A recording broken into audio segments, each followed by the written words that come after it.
Welcome back to the Pacific Championship Series. Our motto is, this is where legends will rise.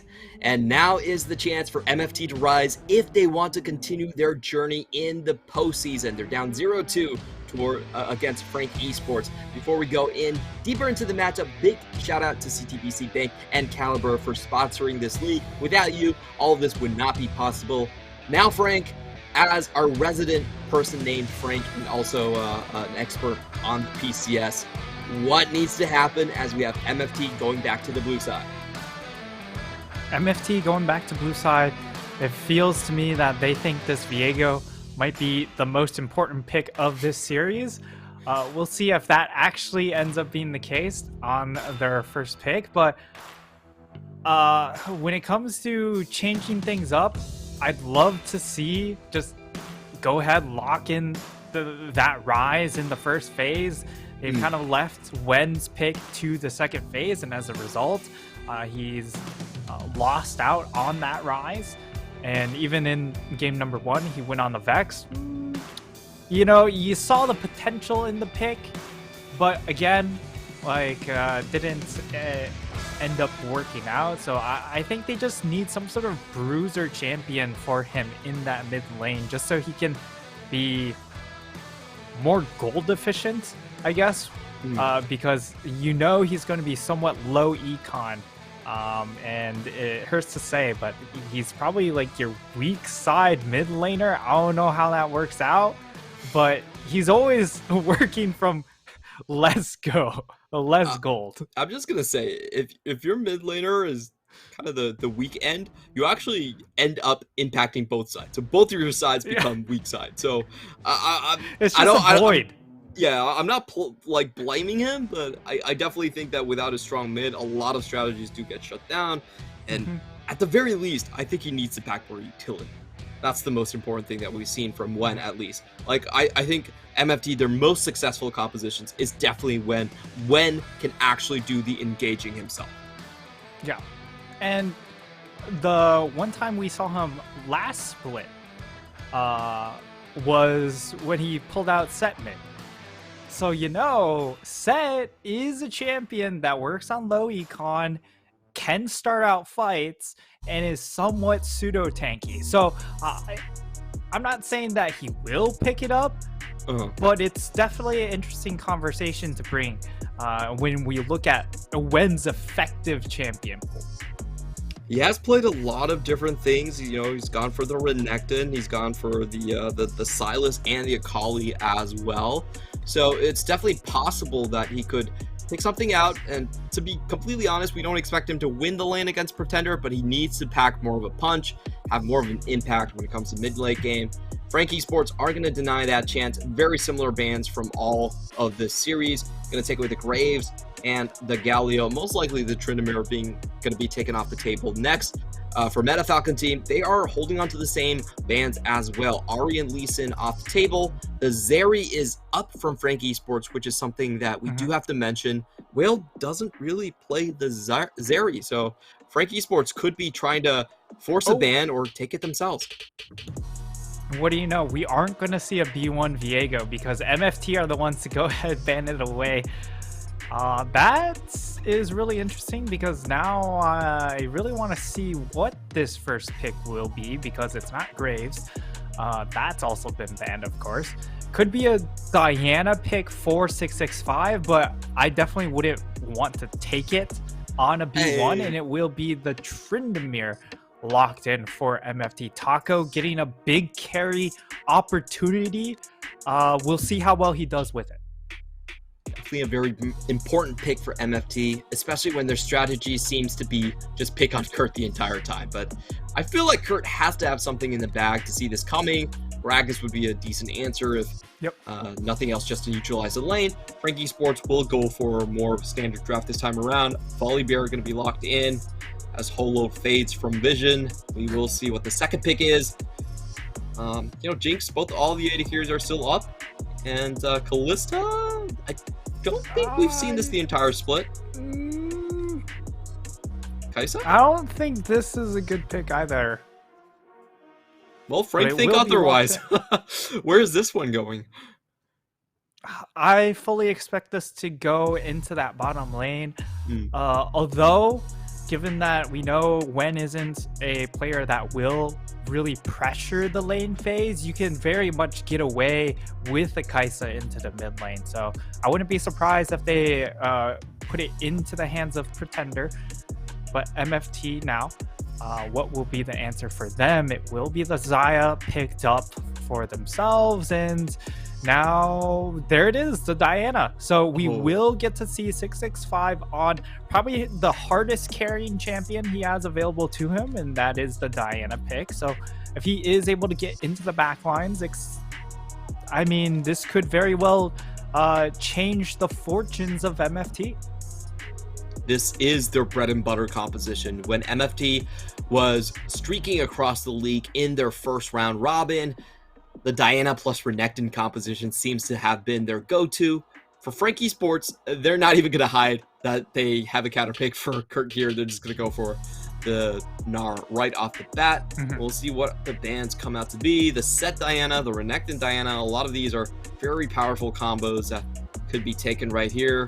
Also, the engaged supports are still left open on the table, so we'll see what FAK Esports go for right here in terms of the bans. On the other side for MFT, they do have to consider this Kaisa as potentially going mid, potentially going into the AD position. We have seen a couple of Kaisa mids already happen in the league, so it's definitely not impossible. We'll tell by their bans coming in right here. Let's see what they go for. Tom Catch is still on the table again, so that could be another option against a Wombo combo. Oh, they're actually going to ban the Zoe themselves. Interesting. So they'll go ahead, ban away the Zoe. I guess they go ahead, ban away the LeBlanc as well, unless if they're hoping the LeBlanc falls into their hands, but then you would be double AP. I mean, clearly, if you're trying to pair something up with this Diana pick and you want an AD option, Set would fit the bill because the Renekton did get removed off the table. So, especially into a composition that has Volibear and the possibility of Mega Gnar, I think this is a perfect setup for the Wen Set to just come out. So for FAK Esports, they take away the Rakan for their second ban, and Leona will be the lock-in. So, I mean, this has to be set. You have 3 champions that are just perfect to chuck back into the squad of FAK Esports here. The Mega Gnar with the extra HP, the Volibear with the extra HP, those are essentially damage tools for Set to suplex into the enemy backline. We'll see if the Set does come in. The only other AD champion I can think of we've seen this split has been the Yone, but we don't have to wonder anymore. It is the Set being locked in right here, and we got what we wanted. Utility and bruisers coming in. It's Set support. Oh, sorry. I was a little bit too carried away. Sorry. Damn. The combo still works, just from a different position. It's still a perfect pick here, right? Because you still want to chuck in the Volibear, the Gnar, and it also works very well in lane against the Leona, right? The true damage is going to be able to pierce through any resistances you're getting from that W from Leona. And we get a Corki pick! Yes!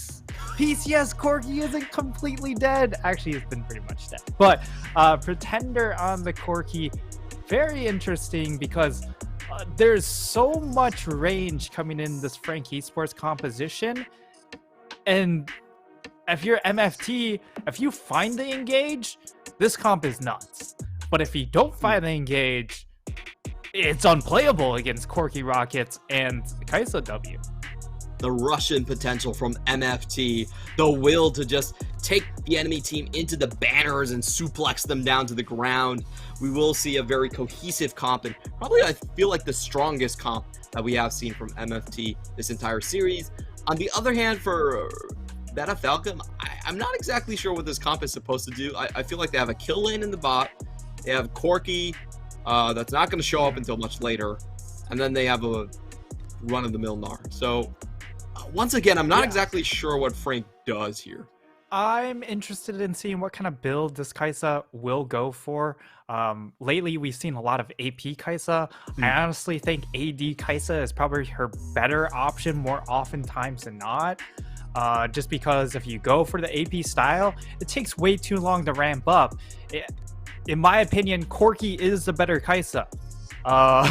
If you want to play AP Kaisa, but on Frank Esports, we have both of them. So this is an interesting composition, but at 3 items, this is very impressive composition from just those 2 champions, just because of how much range and poke that they have against a very all-in composition on the side of MFT. So if they don't find the all-in again, it's not very interactive gameplay coming in from the Corki and the Kaisa. Could definitely be the case here as we go into the level 1s. Halo Blades being selected by Eminem. They will start off with a bot lane check. Nothing going on here.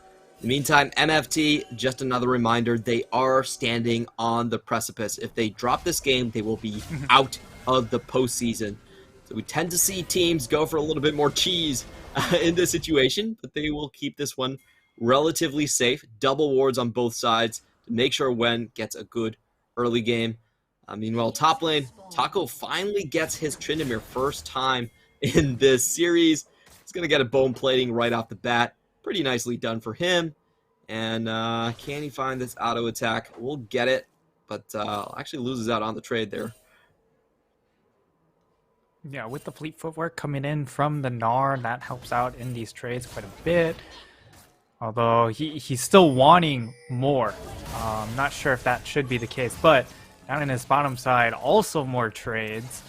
As Renhao, I mean, as the set, you're just looking for an early opportunity to just flash in on the AD carry and try and force a summoner trade here, especially with the Ignite. And you are running not the longsword start. Oh, here we go. The Facebreaker goes down onto Eminem. The flash is down as well. Ignite being spended to force that one. And just as you said, this is the start of what could be a very painful lane for Eminem. I do want to ask you about, like, do you think Kai'Sa's actually has that high of a priority in this patch? It doesn't seem like a lot of our players are deciding to go for blind Kai'Sa, especially with so many options up. Yeah, in my opinion, like, the only purpose of picking the Kai'Sa is to potentially flex it into the mid lane, but even mid lane Kai'Sa isn't all that good anyways. So, like, my general read is that there's a reason why we never saw Kai'Sa for the longest time. It's because she really isn't that good, and then all of a sudden, for some reason, our AD carries are just all of a sudden picking up this champion, and I think it's even worse in the PCS, where we tend to fight a lot more early on, which is not where Kai'Sa's strong points are with the builds that players are going for, which are 3-item builds. We do have a Hex Flash right on top of Holo, but he won't find the Facebreaker, and he's getting caught in a very bad position. Ignite goes down. That's going to be the first blood. Wen's here to kind of salvage the situation, but he will not be able to find any more. And Holo is going in for more. We do have K2 with the flash stun over the wall. 665 finds the smite, but can he keep himself alive? Wen will find a comeback kill, and 665 does flash out. Holo with the chase down will get the kill back.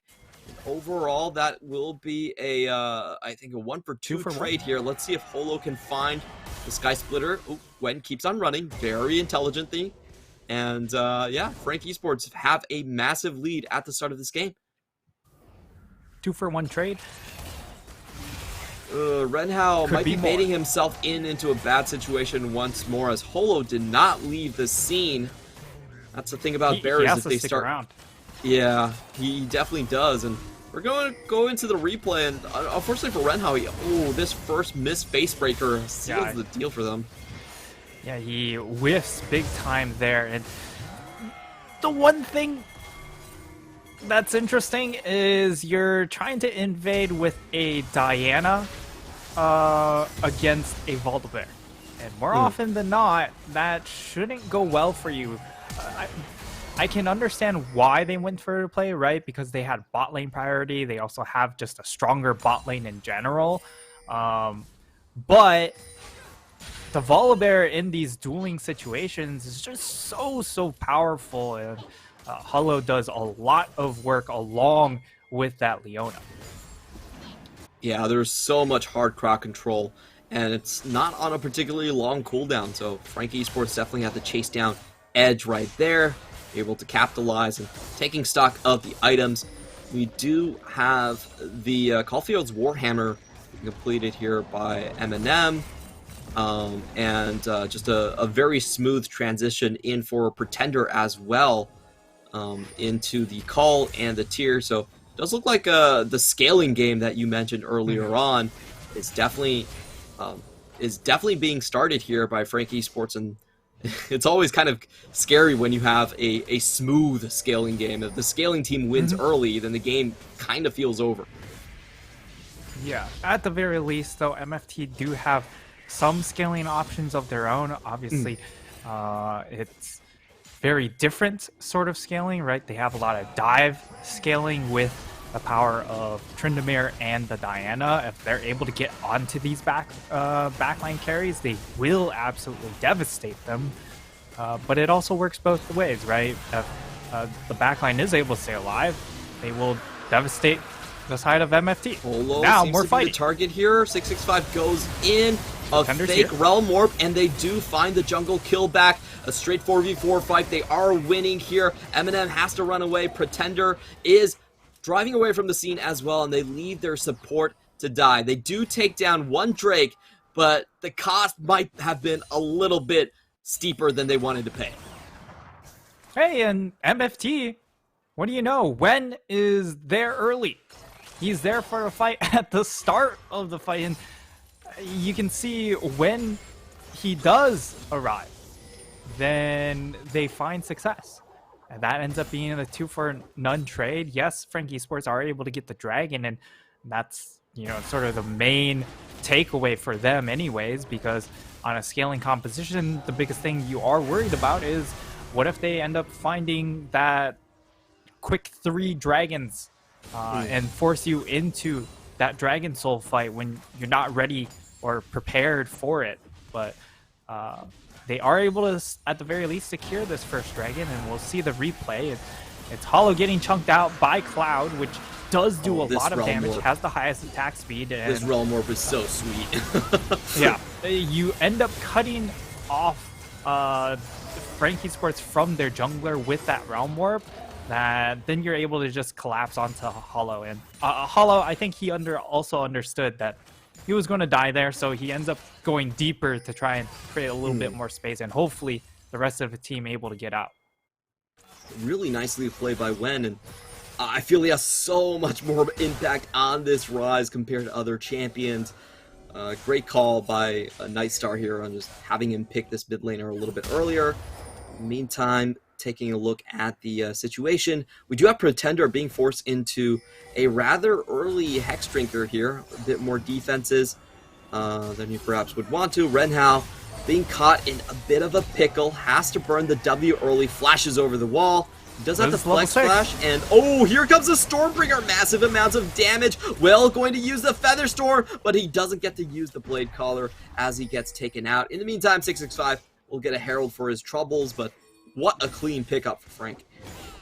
Yeah, I mean, that was also a level 6 Volibear, right? So, not much MFT's bot lane could have done in that situation. Now 665, like, Kurt, he has to crash this wave to kill as many minions as possible. 665 incoming. The Undying Rage is popped right here. Let's see, can Taco survive this tower shot? Oh, falls down in the end. Kurt does find the 1-for-1 trade, but this should be the top tower going down. Honestly, really the best result Kurt could have asked for. He burns his flash, yes, but Taco burns both of his summoners, and he also burns the Diana flash, which is probably her biggest team fight tool, as we get to see the replay on what transpired in that bot half of the map. Renhao forced to use the Facebreaker very early on, means that he doesn't have the extra durability for the rest of this dive, and Whale does go down because there's just not a lot of playability against a level 6 Volibear that just turns off your tower. Yeah, very interesting trade by Will. He actually flashes forward to try and find the trade on Eminem. It doesn't end up working for him. It's probably a dead man either way, so, you know, good attempt, I would say. And in the meantime, I feel like this game state is super interesting because I feel like both teams have actually gotten what they wanted. The scaling portions are doing fine, but in the meantime, MFT are packing a lot of damage. Here comes 665, already 4 takedowns, but he misses the Q. Can he get the combo in? Undying Rage not there for the Tryndamere. 665 has to run away with his tail between his legs, and Frank Esports are looking for a second kill, but 665 is dancing around. He gets 1 kill. Oh, no. Can he find the other one? Oh no! Polo is able to secure the kill at the very end, but that was so damn close. 665, his Moonfall was still there. We do have another fight in the bottom lane here as well. K2 looking for the kill. Whale has to jump up into the air. Suplex goes down onto him, and Frank, they will lose the first member, but it will be the 80 carry that stays alive on the side for Eminem. Can Renhao chase him down for more? His Facebreaker is about to be up. He gets the pull, but there's still another cleanse. W goes down. One more auto attack. He can't find it, and the W takes it down. Eminem with the double kill. He's now 4-0-0. Oh, baby. Eminem with the smooth moves. Renhao taking the tower shot at the end, but when he wants this final kill, he wants that shutdown. Can Eminem find a potential execution? Oh, he gets tagged in the cubby. Well, he is a goner. That's 700 gold over towards Wen's side. But Frank are going to make them pay. Holo comes in. The big magic. Mufa onto 2. Doesn't matter. He died before the damage even comes through. Whale will try to salvage the situation. Pretender flashes out. And that will be all for now. Frank Esports managed to claw back another kill for their dead Eddie carry. But that's a big shutdown going into the hands of Wen, and Wen, he has been given a big opportunity to carry the game. He is 3-0 and on his trademark Rise pick. He's going to have the ability to carry this game now, especially with that extra shutdown gold. A lot of acceleration in his build path. He has now the Everfrost completed, 665. We get to see how this ends up transpiring, and I mean, he jumps in onto the crab, and that's when Hollow says, okay, you're all mine, and there's a package coming in behind, and that makes for easy collapse. So I love, I mean, overall, I enjoy quirky pickups, even though it has been nerfed. The package is just still so powerful. Yeah, you can coordinate those cross-map chase downs so easily with this champion, and it definitely caught 665 off guard here. I think we're holistically looking at the game so far. MFT still have so much unlocked potential as we have another fight starting on here. But Eminem can join from almost any angle as he does find the Void Seeker. He has to fly right in top of Whale, though, and Whale punishes him big time. Wen also closes off the trap, and that's just 3 people into the maw of MFT. I don't know what happened. You are at a loss for words. What? They just overchased. That was really, really bad. And this is not what AP Kaisa is good at. This is also a Kaisa that didn't have the Q evolution as well. So no bonus execute damage coming in from the Q. And K2, he goes in wanting to make a play, but Eminem, he ults right in the middle of everyone. So even if they aren't targeting the Kaisa, he just still gets hit by all the AoE damage anyway, so he just gets blasted out of existence. Taco with a very, very short E is still able to walk out of that with his ghost, but gotta say that was kind of funny watching that transpire. Totally agree with you on that fight. That was a bit lackluster from Frank Esports. First off, Eminem flies over on the angle right in front of a Featherstorm and Moonfall. Like, that's not where you want to be if you're an AD carry. And I also feel like they had really unrealistic expectations of Pretender. Like, they wanted a Pretender to join and somehow walk past Gwen when he's 4-0 and 2. And I was like, yeah, that's not happening. Absolutely. And now this is going to be tricky coming in from the side of Frank Esports, because now you're very much loaded on magic damage. Corki, Volibear, Leona, and the Kai'Sa are very heavy magic damage focused, especially with this Kai'Sa build. That if you look in the inventory of this Rise, he already has that Megatron cloak, so this Rise isn't going to be taking out a whole lot of damage. When he gets that Force of Nature, it's going to be so difficult to take this champion down. And then you also look at Whale. He is going for the crit build rather than the lethality build. So there's so much scaling power already on MFT that is online. This is getting super hairy for Frank Esports. The first time we've seen MFT ever surge to a 3,000 gold lead in the entire series. So MFT have to be feeling pretty good about this one. And for Frank Esports, I think you mentioned it, you know, this is still not their time. They need to wait even longer. The Mirror Manas are not online, and MFT get to do whatever they want, especially with this extra Herald here on the map. When do you see Frank Esports being able to strike back? It looks like they're very far away from that point. Yeah, it's a little bit difficult to say. They can play off of the combination of Meganar and the package, but that also needs them to line up the timings just right. And if they do play around the package, that could be a big opportunity, right? Because that also provides the extra CC to make things easier for the Kai'Sa to shoot on into the back line.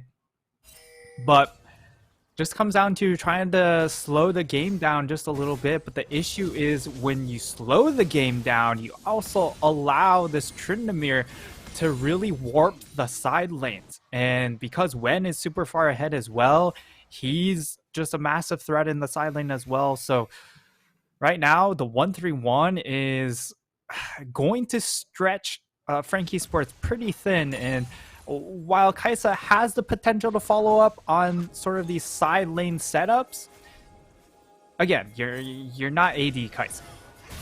It's gonna go for the AP builds here as well, and we do have the Fimbulwinter done already here from Wen. Most likely headed toward the Force of Nature, as you were mentioning. This is such a different game. They have the 1-3-1 comp on the side for MFT. They also have the Wombo combo from their I think the most familiar comp that they've executed so far this season. For Frank Esports, they're just waiting to scale. Like, I'll be honest, I've seen some pretty crazy stuff come from the Corki, so I'm not losing hope completely that this could still be a 3-0. But man, I feel like the timers just have to be adjusted. This is going to be more of a 35-minute game if Frank wants to have any chance. Taco will walk into a stun, a Corki, an M&M, and a K2. I think he's a dead man. It's just about how much else Meta Falcon team can get on the other side of the map. Looks like they will be able to take down at least one tower for it. But in the meantime, Frank, this is a great play for them. It looks like a 1-for-1 trade in terms of towers, and also an extra kill here. MFT have to take more if they want to equalize. Yeah, they could get the inhib here, and they... Here comes the they want the fight? Fall. Actually, to fight, fake out. They get Kurt, and they're going in for more. But Renhao is being left to his own devices right here. It seems like he might have overstepped, but he will flash out. Oh, okay. Able to actually survive that. That's massive for MFT. So it ends up just being a one... Was that a 1-for-1 trade? Because Taco ended up dying on the side. So it ends up being 1-for-1, and they get Dragon, but they also get the additional tower. So all in all, MFT able to find momentum here in game number 3. It's not too late because the series is still going on, and at the very least, they have shown up. That was absolutely huge for them. They equalize the trades, and they also get the Drake stack, which means that Frankie Sports, they're not going to be given a chance to play a 35-minute game. This is 30-minute do or die. You have to answer the Ocean Soul, and Ocean Soul is actually very strong in a 1-3-1 composition as well. So I think that was, you know, a massive play, and I also have to commend, again, just kind of the surprise factor using the Realm Warp as a fake out. It's like, we're going out. Nah, never mind. Actually fall straight onto your face. I think that was also a little bit unscripted because it didn't look like the rest of the team was quite ready to follow up. But That's when 665 gets that Diana pick, like, it just gives him so much flexibility. He can kind of dictate his own plays and still buy time because he has the Rocket Belt and the Zanya's Hourglass. So he's able to make plays, but also buy time for his team to then respond. Nice. Definitely has been the case so far. He's able to just go in, stay alive for a long time. Probably chase away the backline, as you mentioned. Now Frankie Sports, they are running out of towers to clean onto. MFT also know K2's positioning, so they could just swoop in here against Holo. They're setting up the trap. Here comes the Realm Warp. Here comes Taco with the poultry shout. 665 goes in, finds the move ball onto Eminem, but he dies first. He does complete the trade in the end. But they are losing members. Most crucially, the jungler is gone, so Baron's not going to get taken right here. Frank, hold on, and they're looking for more. They find Wen too, and this is disaster for MFT. They're losing their edge. Renhao goes down, and Frank Esports even down 5,000 gold. They find the comeback. And it comes from that item spike. Yes, it was a bit of a positional blunder coming in from MFT, but you look at their carries, they are somewhat online. They have both the Ludens and the Muramana completed now. We'll go and see the replay. And I mean, this Realm Warp, they want to try and collapse onto Eminem, but then they stick themselves in this choke point. 665 gets bursted immediately. I don't think he, I mean, he wasn't even able to use the stopwatch or the Hourglass in that situation, and now all of a sudden they're just missing their main damage source. So the rest of these kills, just extra gold on top for Frankie Sports, and it's a double kill for this Gnar. And the game plan should have been just for this series, bully Kurt over and over again. But so far, Kurt has really stood tall in this series. Yeah, that was amazing cutting coming in from Frankie Sports. I thought the collapse was great from Meta Falcon team, but they forgot about Corki. Corki's starting to come online. They didn't find the damage to go through Holo. Pretender gets to stay safe the entire fight. And if he's raining rocket barrages on you for, I think even just giving him like 8 seconds, your team is just going to evaporate. So MFT, they have to learn their lesson in that one. They have to find those decisive fights onto the backline. They can't just over chase in that situation. And I don't know. I feel like maybe Frank Esports has been able to stem the tide here.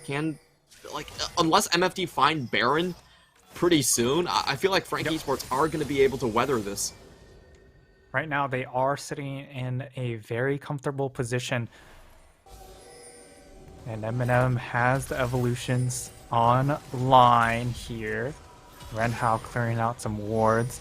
The only evolution missing still is that extra attack speed, and because he has gone for the sword boots, it's going to take him a lot longer to get that online. And we'll even see if he goes for that, or if he just goes for the full siege build, because it does look like it will be difficult for him to weave auto attacks into that composition of the MFT. So the poke build might be more effective in this case. I do think that is the correct path here. MFT, they still have a sizable lead in the gold. They can still go for the Drake stacking strategy. and they do also have vision control. So they're not in a bad spot, but they're definitely rattled. We'll see how they take this one. I think both teams don't want to give up on these objectives. We also have the package from Pretender, so he has that extra dash to get away from people, to sever the team fight. And here we have MFT actually starting out on the Baron. They're trying to trade these objectives away, but this is right in front of Holo. He still has his Stormbringer here. It's going to be a 50-50 on the Baron, traded away for nothing, and MFT back out. They lose the stare down, and they're also going to lose even more gold on these towers. They have to go in. Pretender already used his package. Taco coming in for the collapse. Can 665 find the angle? He gets slowed down by Leona, and Frank aren't able to walk away from this. Taco even has to burn his Gale Force just to get away. So Frank, they come up huge on all sides. Yeah, and they should be able to burn this mid lane tower down as well. Or at least it should, unless if MFT, they want to stick around. Okay, it does look like they will be able to deter Frank Esports from forcing the issue any further. But Frank Esports, I mean, they are hitting their sweet spots when it comes to the items at this point in time. And yes, you do have the crit Zaya coming online, which is incredibly powerful as well. And Taco, he's starting to get to that breakpoint as well once he gets to a third item. But I mean, like Renhao, this is a very fake set. His itemization is very, very poor, has a lot of armor against pretty much a full AP composition. He's not going to last very long in these fights. Yeah, and Taco might be facing the same situation here, as Kurt does have him out-leveled. MFT has this fixation on this Baron, but this time around, Holo is nowhere near the scene. Frank Esports, though, will pop 2 ultimates. K2 unfortunately misses most of his engage, but they find the poke on the backline out of nowhere. They take Whale down. Double sums up, and he still dies. Frank have found the turning they can't get point. Through the choke. They're taking down the Baron. They have the wards down. 665. He's trying to find the angle, but he can't get it. Trindamir's also not joining. Frank Esports, they found the critical point in the game. They have that poke online, and they can rain down hell on you from so far away. Yeah, and I mean, Renhao, he can't ever play the game. He can't approach in these fights because, again, his itemization is really, really poor. He doesn't have any magical resistance to endure any of this poke. So if one Void Missile or one Corki Missile lands onto him, that's pretty much half of the HP gone. With the Ludens, with also the Void Staff completed, there's just so much burst damage coming in from just one of these poke tools. As we get to see the replay, okay, Taco just beats down on a Meganar, and right when we pan back, it's just a Void Seeker landing onto a Whale. It's just unplayable at this choke point. With Corki marking that choke point, you can't ever get through. So I do want to ask you, do you think MFT made the right decision in trading potential Baron for Drake? I just can't help but feel like when you're up 3,000 gold, you have this comp, you have full vision control, you should not be going for the secondary objective. You should, just make your stamp on the game. Yeah, and now Taco here, though. He wants to go and find, but he doesn't get the Undying Rage, and he just dies. That pretty much means the flank is going to collapse. Eminem is completely untouched here. He will just take down the aggressors, and Frank Esports beat back this engage with ease. Whale has nowhere to go. The tower is not there to help him. Holo coming in. That's the double kill. I think Frank that's Esports get the ace, and they will move on. Nothing here to stop them from just taking the win anymore.